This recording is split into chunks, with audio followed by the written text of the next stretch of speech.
Olá, sejam muito bem-vindos ao segundo episódio do nosso podcast, em que a gente está apresentando um pouquinho dos pesquisadores do ISE, o Instituto Senai de Inovação. Estamos falando aqui diretamente do HIT, Hub de Inovação e Tecnologia. Eu sou Patrícia Mello e o nosso convidado de hoje é Jean. Jean, que é meteorologista e doutor em ciências climáticas. Seja muito bem-vindo, Jean. Obrigado, Patrícia. Obrigado a todos que estão assistindo. Eu fico muito feliz de estar participando aqui, né, nessa iniciativa do Senai, de mostrar o trabalho que a gente vem fazendo aqui, né, que é muito importante, e poder falar aqui com você agora. Muito bem. Então, vamos bem do comecinho mesmo. Okay. O que te levou a fazer meteorologia? Bom, eu sempre gostei muito da área de exatas, né? E então eu sempre ficava naquela dúvida de fazer uma física, né, ou então algum curso assim correlacionado com ciências da natureza.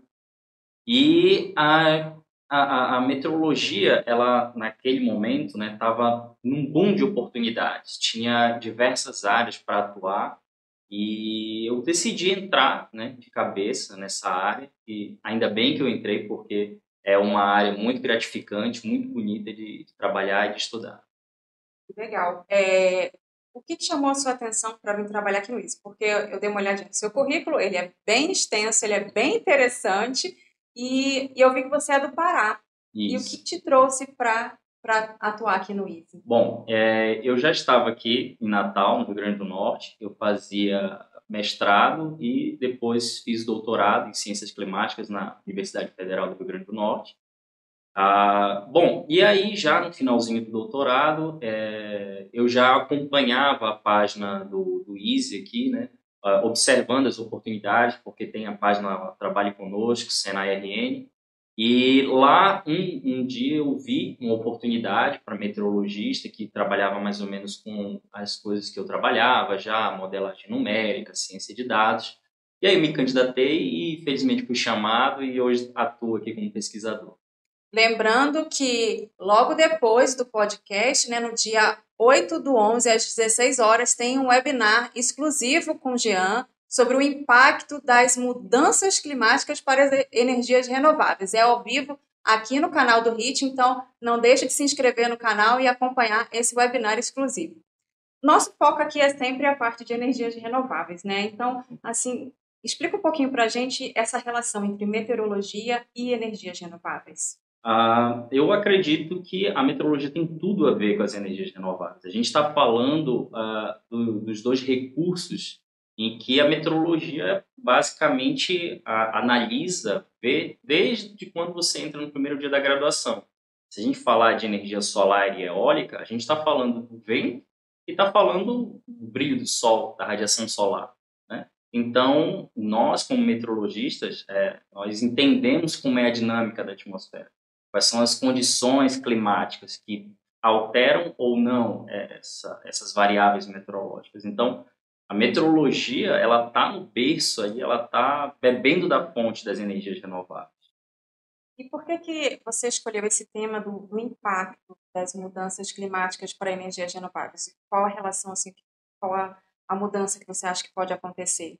Esse é um tema urgente hoje no mundo. Não há como desvincular que as energias renováveis, a vida no planeta, ela está suscetível ao futuro do planeta e ao futuro tendo de sustentabilidade ou sem sustentabilidade. E o impacto das mudanças climáticas, elas não vão acontecer, elas já estão acontecendo. Então, é um assunto urgente, emergente, que precisa de debate e que precisa ser levantado e apontado sempre quando necessário.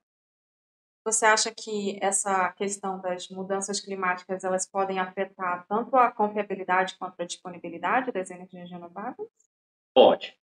Tanto a confiabilidade, por exemplo, alterando padrões que a gente já conhece hoje, né? E da disponibilidade. Se uma região passar a ter menos força da velocidade do vento, né? Ou tiver muita nebulosidade, uma cobertura de nuvem muito maior, vai diminuir a disponibilidade de radiação solar. Então, nesses dois quesitos, sim, ela pode afetar. Pode sim. Você acha que, por exemplo, nos parques eólicos que a gente já tem instalado, você acha que pode ter algum prejuízo até estrutural, com ventos extremos ou alguma coisa nesse tipo, que vai precisar ter talvez uma repotencialização dos equipamentos ou algo relacionado a esse tipo? Porque o nosso foco hoje na questão do offshore é justamente que são ventos mais intensos, mais constantes, né? E se esses impactos forem para o onshore, o que você acha que pode acontecer? Não, com toda certeza, a parte da infraestrutura do que a gente já tem pode vir a ser afetada. E você falou uma palavra-chave, eventos extremos. Então, a gente vem observando eventos dessa magnitude muito mais intensos, né?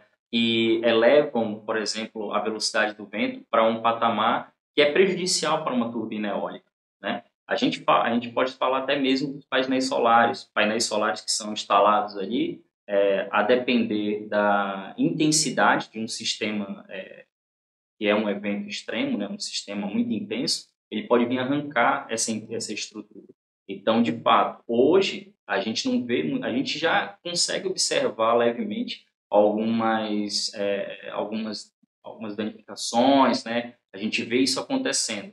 Mas no futuro, com a intensidade maior ainda desses eventos, com certeza isso vai afetar a infraestrutura do que já tem instalado e ainda vai exigir adaptação das futuras instalações, seja de solar, seja de eólica. Assim, né, quando a gente fala em mudança climática, a gente tende a pensar de uma forma bem negativa, mas nem tudo é só negativo, nem tudo é só positivo, né? Então, vamos pensar em termos de desafios e oportunidades. Quais seriam, Sim. você acha, do seu ponto de vista, os desafios e as oportunidades? Os desafios, eu acho que eles se mesclam um pouco com as oportunidades. O avanço na tecnologia, sempre quando a gente tem uma dificuldade, isso é histórico na humanidade, sempre quando a gente tem uma dificuldade desse tipo, a sociedade tende, né, a indústria tende a melhorar. Então, as tecnologias, com certeza, elas vão ser melhores construídas, vão ser mais adaptadas para esse tipo de circunstância. E, além do mais, não é todo local em que a velocidade do vento vai diminuir ou que a radiação solar vai diminuir também. Alguns estudos já apontam que regiões vão ter uma velocidade do vento maior, vai ter mais disponibilidade de radiação solar. Então, é como você falou, não é tudo negativo. Algumas regiões, sim, vão ter até um maior recurso eólico solar disponível para a região. E você acha que, de repente, as energias renováveis podem ser um elemento que vai mitigar esses impactos negativos? Porque, por exemplo, a gente vê casos extremos, por exemplo, de seca, né? E como a nossa matriz elétrica ela é muito baseada na hidrelétrica, a gente pode acabar sofrendo, o que já aconteceu em outras épocas, com racionamento de energia por causa das secas. E aí a gente sabe que existe todo um gráfico, né? Quando baixa a chuva, aumenta o vento, e de que forma você vê essa relação das energias renováveis como talvez um elemento mitigador desses efeitos? Perfeito. As energias renováveis, elas são um elemento mitigador, isso não se tem dúvida, né? O último relatório do IPCC aponta que as energias solar e eólica são os principais fatores, né, como forma de mitigar essas mudanças climáticas, descarbonizar o planeta, que hoje é muito dependente de combustíveis fósseis, né? E como você deu um excelente exemplo, as hidrelétricas às vezes dependem muito do ciclo da água, dos recursos hídricos, né? E se a gente tiver num momento, num panorama climático que é de seca para uma região, ela vai ser afetada. E já as energias solar e eólica, elas não têm uma forte dependência de uma variável como a chuva, que vai afetar os rios e que vem afetar as hidrelétricas. Então, sim, com toda certeza, as energias renováveis são um ponto-chave e a gente pode aferir isso, que é um ponto-chave na mitigação das mudanças climáticas. Entendi. Normalmente, já quando tem algum evento extremo, né, as comunidades, as regiões que são mais afetadas, normalmente são as mais vulneráveis, né? E aí, falando em região vulnerável, a gente lembra aquele apagão que aconteceu no Amapá, né, que parece que teve uma tempestade que gerou uma explosão, um incêndio e aconteceu aquele apagão no Amapá. E aí, relacionado a isso, vocês estão fazendo um trabalho muito interessante que está super relacionado a esse problema, né? Que é a parte da margem equatorial. Isso. Né? Quer falar um pouquinho a respeito? Claro, claro. Inclusive, foi para esse projeto que eu entrei, o mapeamento eólico solar da margem equatorial brasileira, que vai desde o Amapá até o Rio Grande do Norte. Né? Nós vamos instalar vários instrumentos de medição eólica, de medição solar, e vamos reproduzir através de simulação numérica, né, para poder apontar para investidor, para estudante, para a comunidade como um todo, quais são as melhores regiões para instalação de parques eólicos, parques solares,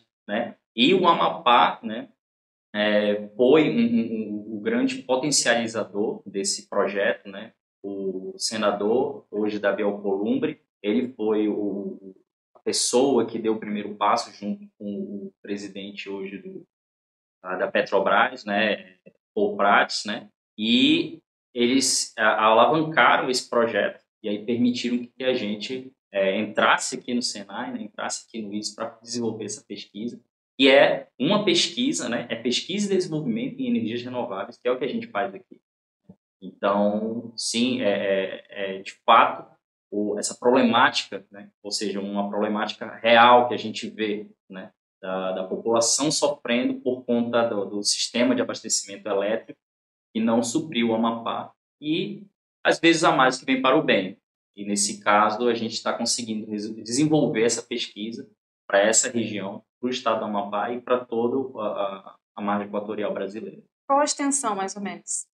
Quais os estados que vão... São todos que margeiam ali, desde o Amapá até o Rio Grande do Norte. Então, tem o Amapá, o Pará, tem Maranhão, Piauí, Ceará. E esse é o projeto que vai até Fernando de Noronha. E ele vai até Fernando de Noronha. Nós já estamos com um instrumento instalado em Fernando de Noronha, medindo, e ele também, eu falo vai até o Rio Grande do Norte, mas estendeu também até Fernando de Noronha. Então, em todas essas regiões vai acontecer esse mapeamento similar ao que aconteceu com o Atlas Eólico Solar aqui do Rio Grande do Norte, que foi fundamental para isso, vai ser muito similar a um Atlas, né? Existe algum projeto, não sei se pode falar, algum projeto para estender para além dessas regiões?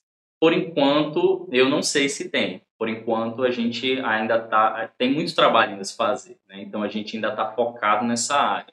Mas não é um problema pensar no futuro, né? Estender isso para todo o Brasil. Já existem algumas pesquisas sendo realizadas para a região Sudeste, que é uma região também, Sul e Sudeste, que é uma região que demanda muita atenção, porque tem um recurso eólico muito interessante lá, né?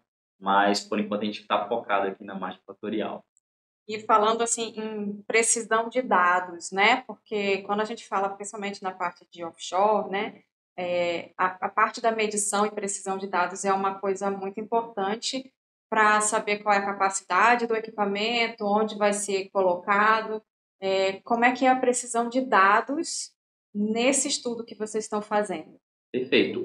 A gente está utilizando um dos equipamentos mais indicados para esse tipo de trabalho, né? É o LiDAR. Algumas pessoas devem conhecer a tecnologia do LiDAR, mas o que a gente utiliza é focado para energia eólica. Então, é um laser que emite um pulso para a atmosfera que alcança até 300 metros, né? E ele consegue medir ali em tempo real a direção e a velocidade do vento. A gente está instalando isso por toda a margem equatorial brasileira. A gente já tem 2 no Amapá instalado, a gente colocou um agora em Fernando de Noronha, a gente já tem um aqui no Rio Grande do Norte, que é ali em Porto Ilha, que é totalmente offshore, é bem no meio mesmo, não tem influência nenhuma de vegetação, de relevo, ele é na plataforma, mas é totalmente vento offshore.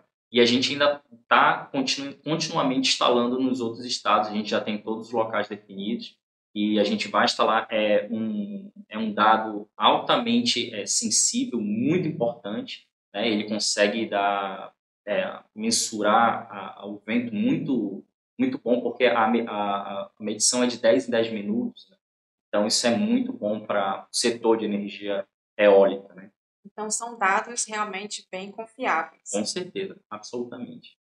Eu adoraria continuar, mas senão a gente vai começar a dar spoiler para o webinar de amanhã, dia 8/11, Jean, exclusivamente aqui no canal do HIT, o impacto das mudanças climáticas para as energias renováveis, às 16 horas. Não perca. Obrigada, Jean, e até amanhã. Até amanhã. Vejo todo mundo lá.